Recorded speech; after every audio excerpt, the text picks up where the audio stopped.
তোমরা দেখে নাও আজকে দুপুরে লাঞ্চ থালি রয়েছে সাদা ভাত, দেখে নাও ভাতের গন্ধটা কি সুন্দর বেরিয়েছে, বাসমতি চালের ভাতটা না খুব সুন্দর। রুটি করেছি কারণ কালকে আমার বর সুগার টেস্ট করেছিল, একটু সুগারটা বেড়ে গেছে, বেশ অনেকটাই বেড়ে গেছে, তাই ওকে ভাতের সাথে রুটি দেবো। ভাত অল্প পরিমাণে খাবে, রুটি খাবে। আর দেখো এখানে রয়েছে ডাল, দেখতেই পাচ্ছ।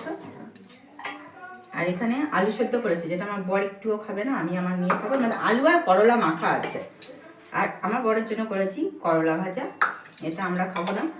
আর এখানে একটু আলু বেগুন ভাজা রয়েছে, এইটাই হলো।